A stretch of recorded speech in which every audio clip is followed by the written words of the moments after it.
Bonsoir, bonsoir, bonjour, c'est Congo News 24.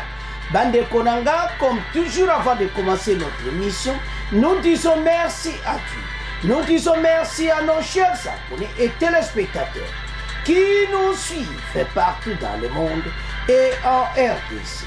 Bande Konanga, soyez les bienvenus.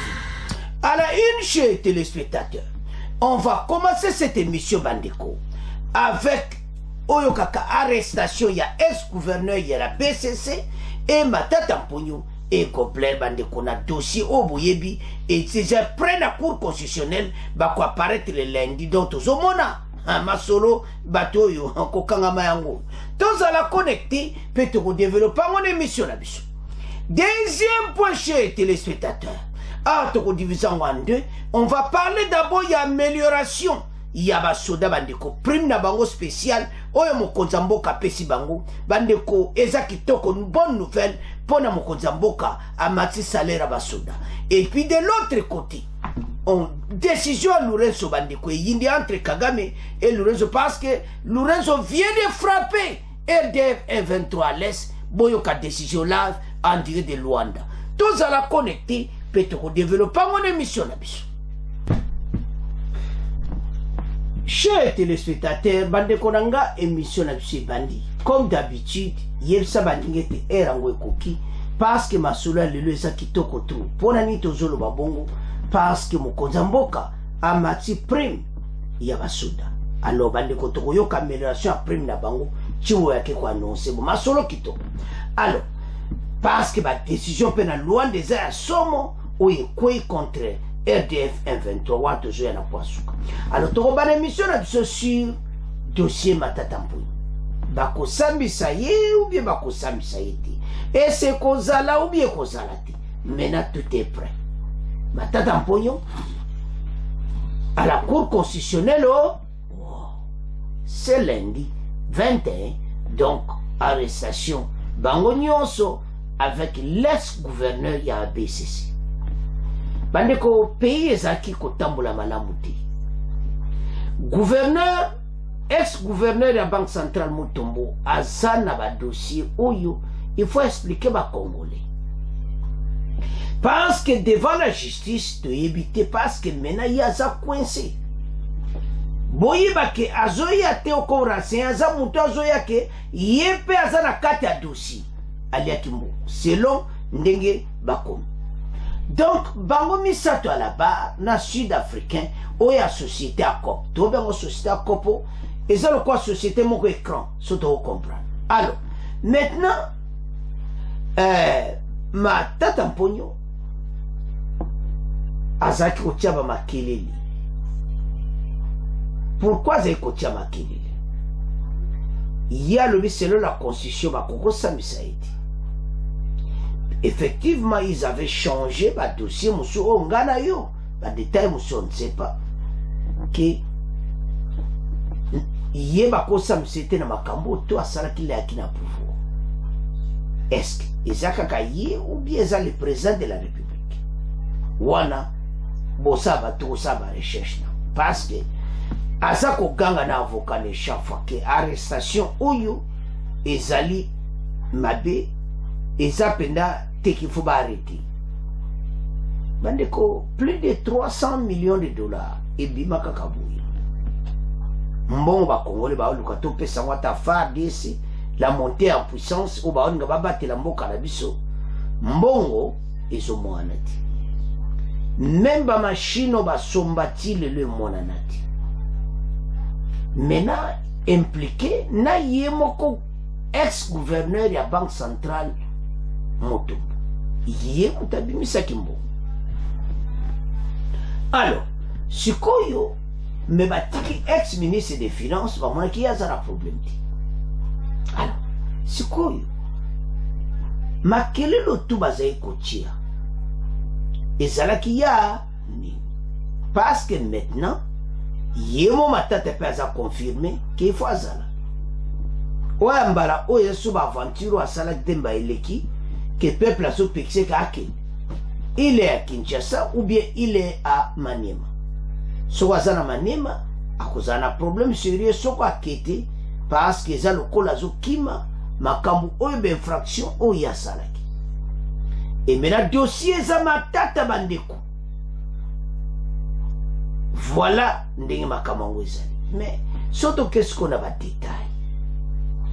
Donc l'air wana mbongo eza kobima yango ka bongo. Bandeko pays ezali pena mawa. Balobi ata je me souviens à Lingete à l'objet que so kena ko anonzo kuta misele kiti do nyari ata balabala. Donc eloko nini vraiment oyo bazwa ki mbongo voilà. Et puis projet netaki makelele qui va congolais ba kolia bien biloko fresh tout ça. Et société sud-africaine oyo bani Forescom baye Kobango baye ba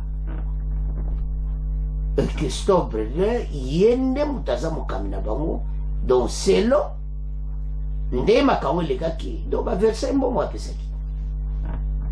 Maintenant fuba yo kabango nyonso passe jugement liboso et salamaka te moyebi kako elekaki et maintenant matata mponyo immunité parlementaire ezali susu. Alors, ngai problème ngai zande no na ba congolais nyonso za mbongo na biso ya trésor public. Et kende kaka bongo bino bo changer wa mibeko e kende non. Alors congolais sikoyo azosenga mbongo na ye. Alors maintenant selon la constitution na biso matata mpo ex-premier ministre il faut cour constitutionnel à Samisai. Et maintenant c'est confirmé et tous les journaux de Kinshasa ebimi Siriamo. Mais figure ebimi il y a ex-gouverneur de la Banque centrale Ndeye Makelele. Et Pelé va soupçonner maintenant la réalité bani kobima. Et Pelé mbongo wana ebimaki ezawapi. Basalaki yango nini? Bakabola yango nini? Qui avait bénéficié? Est-ce que la société sud-africaine a joué? Est-ce que la transaction va tiens? Mais jusqu'à présent, ce qui est grave, achat ya liste de matériel ba sombaki. Ba machine wana ti lelo ezalaka nango te. Do matata asokanga totam.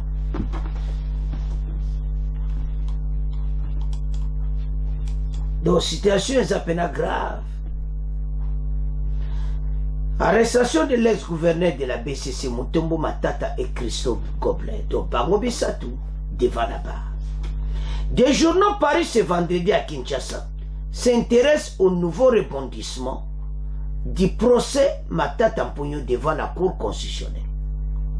Et Konyus qui ouvre la balle à ce sujet annonce et rapporte qu'après l'épilogue Bokangalonzo, ayant défrayé la chronique, la Cour constitutionnelle revient à la charge avec l'affaire.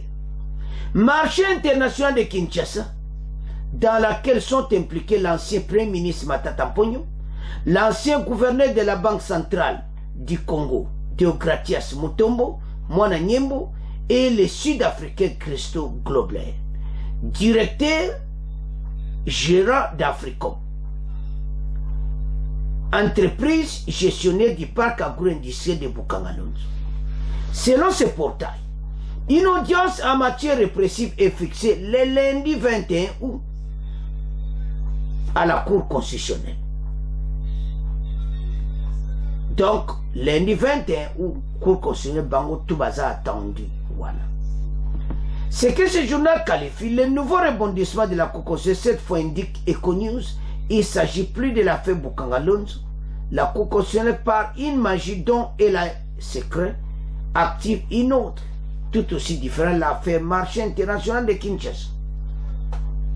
Akamboza minene. Bokangalonzo. Au marché central de Kinshasa. Forum des As précise que cette convocation vient de lever tout doute sur la comparution du président de leadership de LGD devant cette cour. Ce qui conforte la position de Blaise et Kawalwenga, qui dans une analyse dont une copie est parvenue à rédaction de ce quotidien, soutient que la Cour constitutionnelle est compétente de juger Matata Mponyo, l'ancien gouverneur de la BCC et les Sud-Africains, dans l'affaire agro-industrielle Bokanga Lonzo, après son arrêt du novembre 2022, par lequel la Cour s'est déclarée incompétente. Selon ce tabloïd, tel est le débat que sera virement des jurisprudences spectaculaires elle a opéré à susciter après s'être déclarée incompétente par l'arrêt rendu une année plus tôt, en novembre 2021. Pour connaître les infractions commises par le président de la République et le Premier ministre en fonction, oui, que leur fonction, dans sa démarche, notre portail, cet avocat de la Cour d'appel des maîtres en France, n'a manqué de procéder à une étude comparative avec les droits français qui servit de modèle au droit congolais. L'éclatement à la Cour suprême de justice. Makamboza minene. Maintenant, procureur a fixé date le lundi. Kaka yangote, ba poeze belé. Na ya marché ya ku na makamba marché ya Kinshasa bimi pe na kati. Bandeko, matampo ya komi na problème très sérieux. Ceux qui tozo tala tozo mona ke azana problème parce que mena ba baxi dossier mususu. Soko tangi bien au comprendre. Bokanga Lonzo. Za réalisation toloba. Maintenant marché de Kinshasa. Sikoyo. Matata mpoya kokanga kaka. Voilà. Manipulation. Ah voilà. Pour l'élection. Et maintenant. Est-ce gouverneur P? Il y a BCC. Oh, il y a pas de dossier. Oh. Na Sud-Africain moi. Oyo bozomo na expesa Kabila baza ko examiner masango wo ezaki na cadre de publicité ya Bokanga Lonzo. To avance. Bandeko tozomona clairement qu'il y a un problème. To yebite so akosala ndenge nini. Maintenant il y a un autre dossier bibi. Oyebi o azarisation maintenant mususu bi ya marché de Kinshasa. Matata za un problème.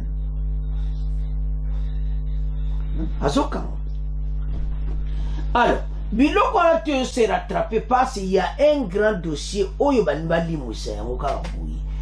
décision à bon. Maintenant, il y a marché à Kinshasa, il y a Zalaki Lerouana. Et ça, c'est le Premier ministre. On ne sait pas. Mais, ils sont bien acquis. Il y a un dossier. Maintenant, ce total, il Congolais on peut pas accepter ça. Matata Mponyo aluka azong sambongo wana. Ezalea marché au Santa Swazwaki. Yaza réalisation. Mbongo nyoso nzana ewuti wapi na Banque Centrale. Yebe ex-gouverneur à Banque Centrale ba mbongo toi ba détournement salama na ETC. Yemu tapesaka. Sikoyo. Est-ce que le gouverneur a baissé ça et de l'autre côté? C'est ça la question que les Congolais se posent. Ils opposés au gouvernement, à la justice congolaise. Bon, mais comment c'est la justice ou bah, tu vas sentir l'arrestation. Il y a trop de liberté provisoire. On en a marre. Et comment on a? Oh, Bokanga Lonzo, oh, boy. Non. Bokanga Moutou, à la peine, à sali peine. Mais si l'autre on n'a pas preuve, il y a vraiment vraie justice dans l'Église. Mais le chef de l'État l'avait admis qu'il y a, et ça fait le tambolanding et singilité. Et puis, assez à l'oba, la liberté provisoire, justice, ça peut ça président et bien été, mais va pas que l'homme a foutu pas mon compte. Mais, et l'autre, on le bézaboui. Ma tata, osé devoir de Congolais, na ex-gouverneur à BCC, Bobi Misambongo, oyebima na trésor public. Ba Congolais ba na posa mbongo wana. Dossier za dossier peut-être on a commentaire mingiti. Mais bango baluka ba changer que ba sambisa bango te, cour constitutionnelle ba za décider faut ba sambisa bango. Place on des zones d'ongwana entre gouvernement na liboso. Batuna bomba partenaire, on a bomba boulot que voilà, élection, et c'est ma tête à poser candidature à ma président de la République. j'ai un peu de doute, mais pourquoi ne doutez pas, c'est toi la démocratie. Il y a un droit. Est-ce que vous freiner? Comme ça clair. Si il n'y a rien. Ma tata, aux autres devoirs de Congolais, pesa ba ombongo na bango. Alors, bande konanga, voilà les dossiers. C'est à ce point motika point oyo ya matata mponyo na ex-gouverneur la Banque centrale na maboko na bino.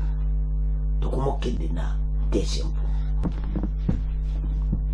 Bandeko tokomi na point na biso ya mibale.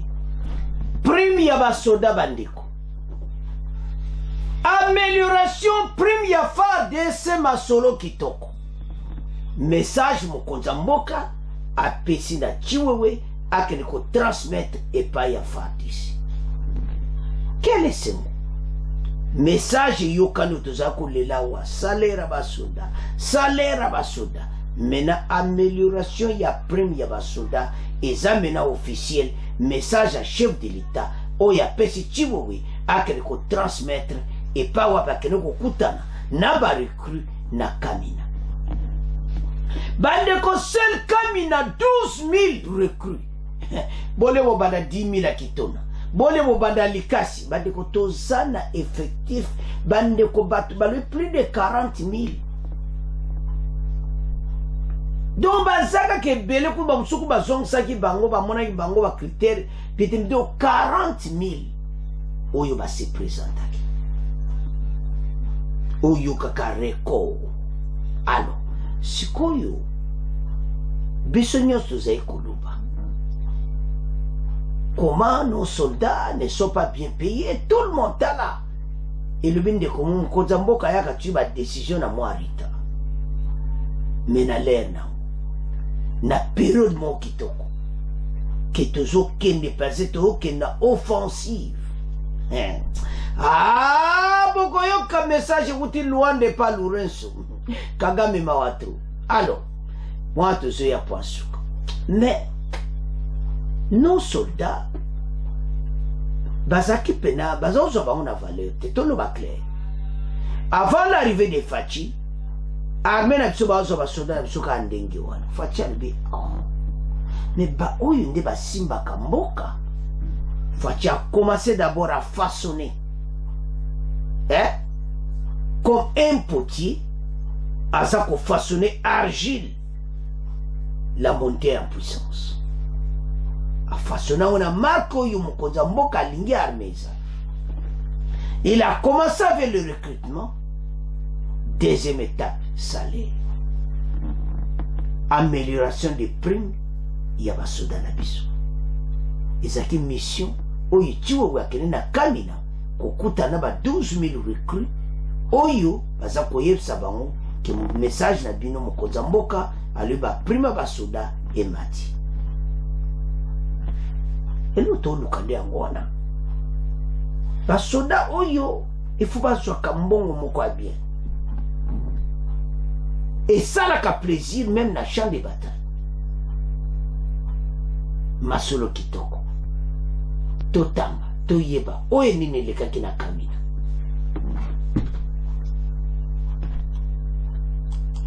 Chers téléspectateurs, Togoyana Lorenzo après, mais Tozana na Siwana, Boyoka prime spécial de FARDC. Message à chef de l'État, à Pessina Chiwewe, à Memayango, na message, Oya Kopesa na Kamina. O Olomami. Alors, à Komaki, Tokotier la bino extrait, a expliqué bango mission Oya Ye na Kamina, na Olomami. O tuna cadre ya kotambola kotala FARDC na biso masolo kitoko peko pona uniforme ya sika. Bana mbibana oyo waka ba recrue masolo kitoko baza koyemba fachin donc ozo umona ke bande kotala facha pesa posa azo pesa ba congolais posa ya EDC makasi tozalaki banani lelo armée na biso comme na valeur. Mais avant même de commenter, Tolanda Chiwewe à Kamina, amélioration, il y a prix spécial, il y a basoda. Avançons.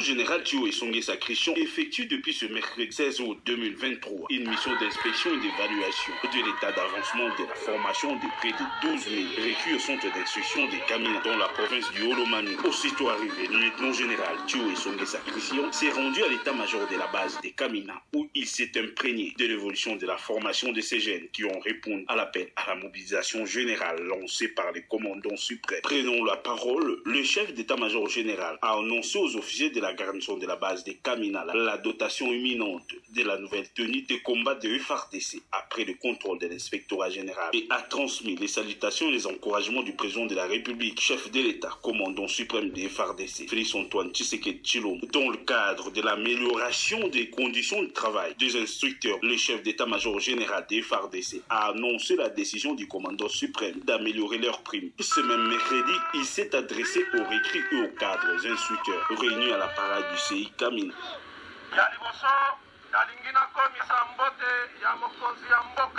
Je vous transmets les salutations du chef de l'État. En vous observant, j'ai compris que vous êtes maintenant aguerri. Vous devez être discipliné. Lui, c'est le nouveau commandant CI Kamina, le général Djanga. Des Kamina, le chef d'état-major général, se rendra au centre d'instruction de Moura via Lubumbashi pour une mission analogue. Voilà Masolo Kitoko Wapi Chiwewe na Katia Kamina. Améliorer leur prime. Et l'oko va congolais tous aïe kozila. En tout cas, chef de l'État, warapena bravo. Parce que souci na biso ezaki yango wana.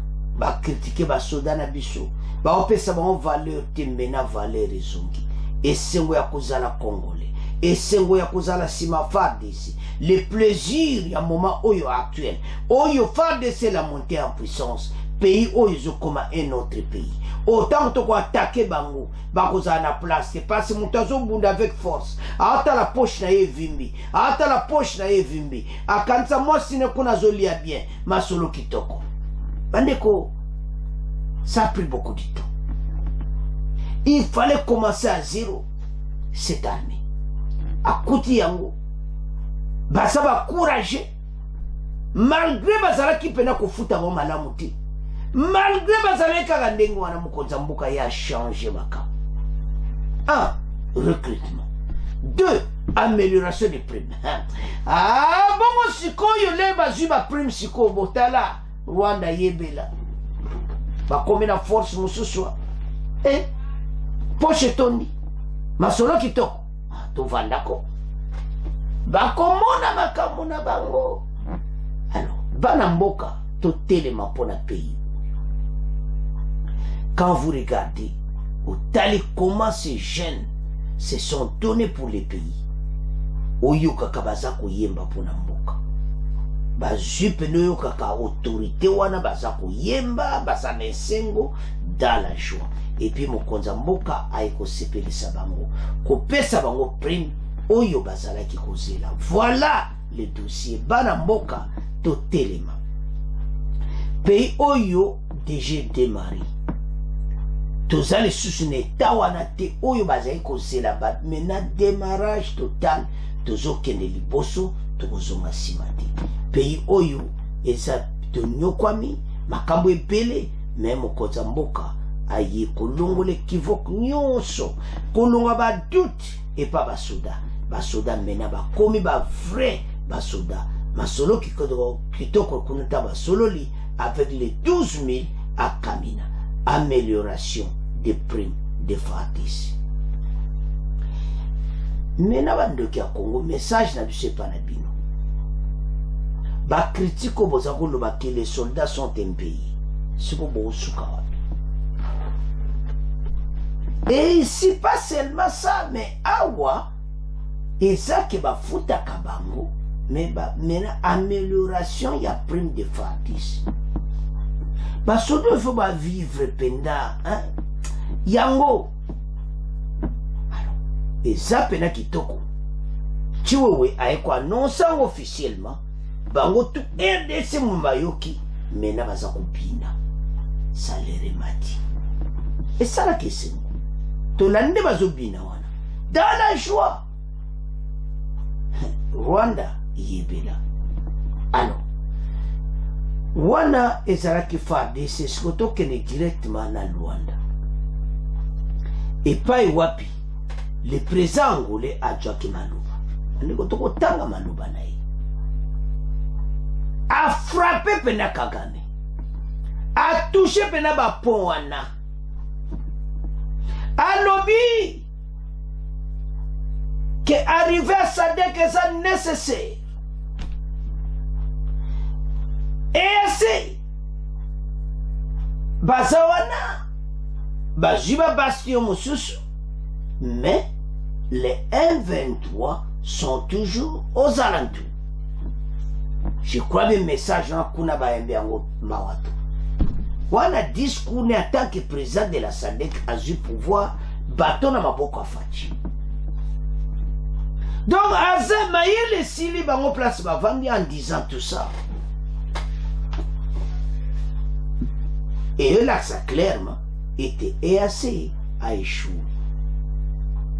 Message à Lourenço a lobby clairement que c'est essentiel d'arriver à SADC parce que Bango Bazakiwana, ils ont quand même pris les bastions. Il y a RDF M23, mais Bazakaka Nakatia. Donc à l'est, ils sont toujours Bazako Sala Bexaction, Kobomabatu Kosala Oiwa. Biso souci na biso ezali. Peuple wana bimana ba pasi o nyonso. Et le président rwandais, on ne sait pas ce qu'il pense na motema na ye. Mais balu kozala bonne relation yango nde futi. Diplomatie mukoza mboka yango nde futi. Parce que Lourenço kozwa parole nde wa monde za kolanda. Ba américain baza d'accord na ngote. Ba américain balingi to sa l'offensive te. Ba américain ba comme le kola batumo baza au côté la soki Rwanda. Parce que Mayele Silibango, leur complot a été déjoué. Et maintenant qu'il ne peut que lui faire ce que Koloba Oyowana. Tant que vous comprendre que le taux à Lorenzo Ezaki Makasi c'est pour la RDC. Pays Oyo alobi des peuples à zone comme à l'est. Alobi il est nécessaire que ça décacoye na terre. Président Rwandais, il onginasi. Mawatu. Madame, Messieurs, bonsoir. La SADC approuve le déploiement d'une mission à RDC pour établir la paix et la sécurité dans ce pays. Décision prise lors du 43e sommet extraordinaire des chefs d'État et de gouvernement tenu hier à Luanda, en Angola. Le président de la RDC, Félix Tshisekedi Tshilombo, a participé aux assises.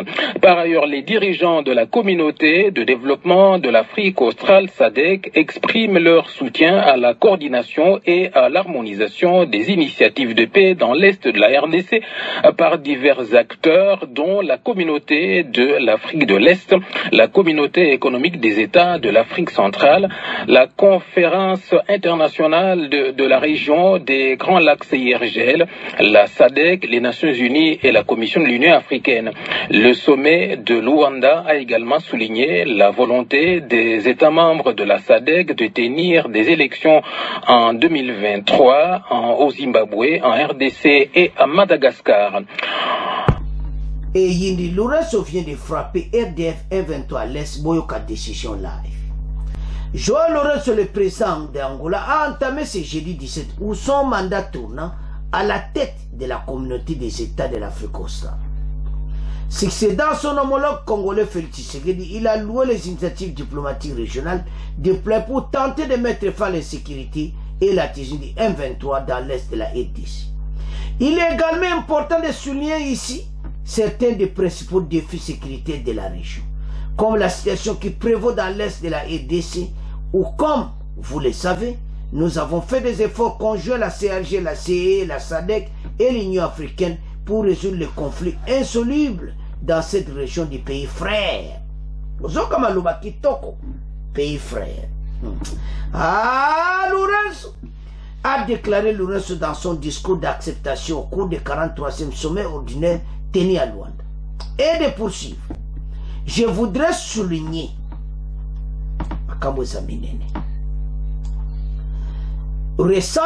la tenue récente à Luanda sous les auspices de l'Union africaine du sommet quadripartite de la communauté de l'Est, la communauté des États de l'Afrique océane, la communauté de développement et la conférence internationale sur les Grands Lacs avec la participation des Nations Unies qui a adopté le plan conjoint pour la coordination de toutes les initiatives existantes des communautés et mécanismes régionaux pour la réalisation de la paix dans l'Est. L'envoi dans les prochains jours d'une mission de la SADC, dans les prochains jours, d'une mission de la SADC à l'Est de la RDC a été également abordée par le nouveau président de la SADC dans son discours. Au niveau de la SADC, la décision de déployer une force régionale dans le cadre de la force d'entente de la SADC comme réponse régionale aux efforts de rebondissement de la paix et de la sécurité en RDC et doit être applaudi. C'est-il félicité dans son discours. Maboko Pona Lorenzo. La situation sécuritaire dans la partie est de la RDC demeure préoccupante. La force régionale Bolandabandeko de l'EAC, créée en 2002 pour arrêter l'avancée du groupe armé M23, a récupéré depuis décembre certains des bastions de la rébellion. Mais, sur le terrain, les rebelles sont toujours là. Depuis lors, la force régionale a régulièrement affirmé avoir remplacé les rebelles dans cette zone. La situation est telle que les initiatives diplomatiques régionales à travers l'EAC peinent à donner des résultats sur le terrain. Balobi EAC résultats à le déploiement à la SADC dans les prochains jours. Et Zaya Koyinda, et si puis Fatia Keiraou, Félix veut une mission de la SADC déterminante et efficace comme celle déployée au Mozambique. Boyaki, éminente, efficace, netue Salamina Mozambique. Et Zaya Koyinda, Obalobaka Montepeli, et Yindeli Bango, Masolo Kitoko. Tout développé. Bandeko Masolo Yangoana na mesa.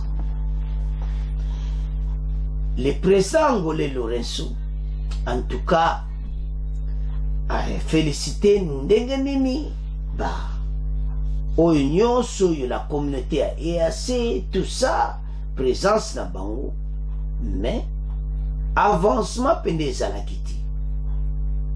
Ils ont montré clairement été peuple wana atika le kaka ndenge wana ndenge bango batika ki donc zamawa pays na biso etelema pona ko contrecarrer bateau nyonso o baotia mobulu na mboka.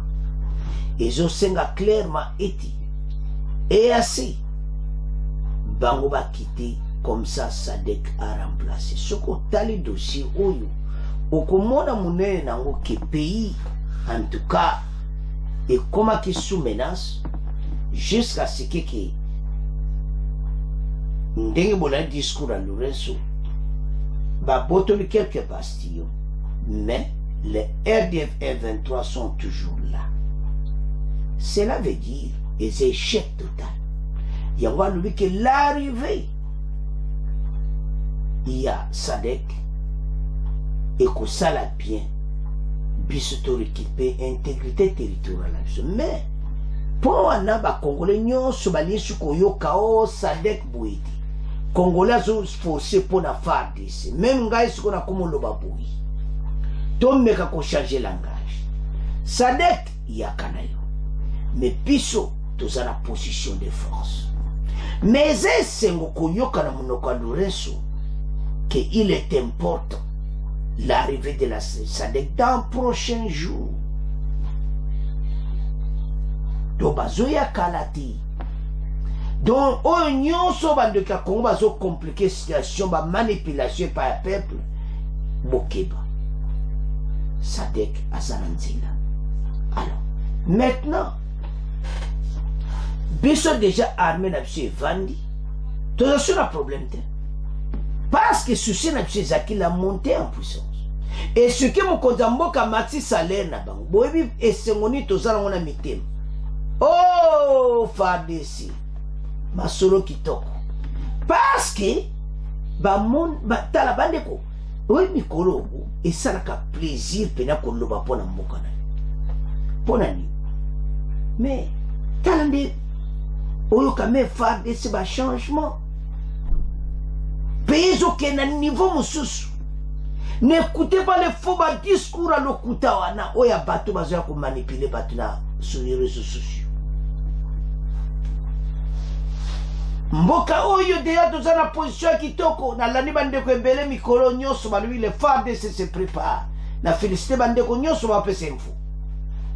FARDC za makasi eloko moto sadeki yaka na yo me biso awa to telemina place wana. Chers téléspectateurs, arrivé à Sadek Ezaku, couverture moko ezala wana. Pourquoi? Parce que ce qui est à ça qui bongo, barebelo bako se précipiter pour question na Bunagana, Ramangabo et tout ça. C'est pour ça qu'ils sont éparpillés.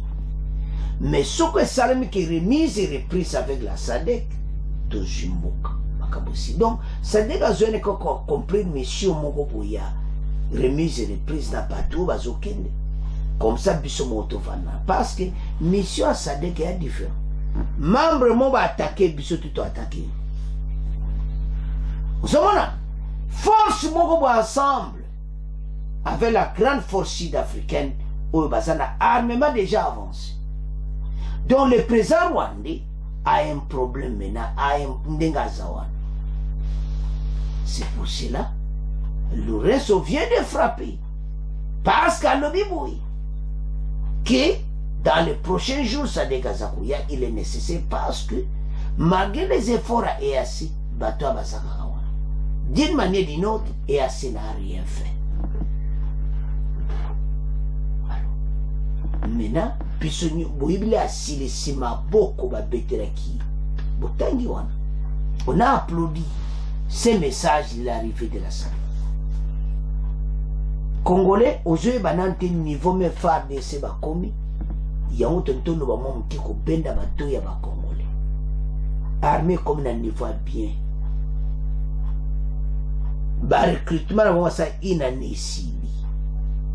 Mokoza mboka matza bango prime. To landa kia. Mais loko zo senga sko support.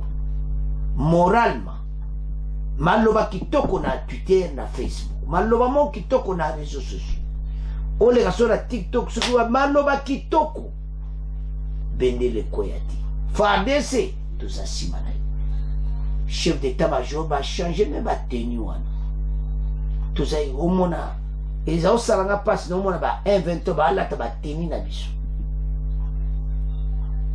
suko ba la tête. Pour elle, ça qui est infiltré, va sauter. L'air est infiltré. Au moins, même, tenir ne commis par la banque. Ça a un problème sérieux. Alors, annonce à tenir salami. Bah, mati, bah, mon salaire, bah, solo kitoko. FARDC, qu'est-ce de l'avant. Récupérer ma territoire, nyonso. Passe à tout, tiens, mon thème, ça dé, tout, tiens, mon thème, à FARDC. Y'a un Congolais, bah, conseiller, bah, en tout cas, t'as tout, tiens, mon thème, à l'armée, na biso. Parce que bateau peut qu'on foire, mais biso moko tout ça makasi. C'est à ce point. Donc, on clôturer mission na biso. Bon, continuez qu'on s'abonne massivement. Au revoir. À la prochaine.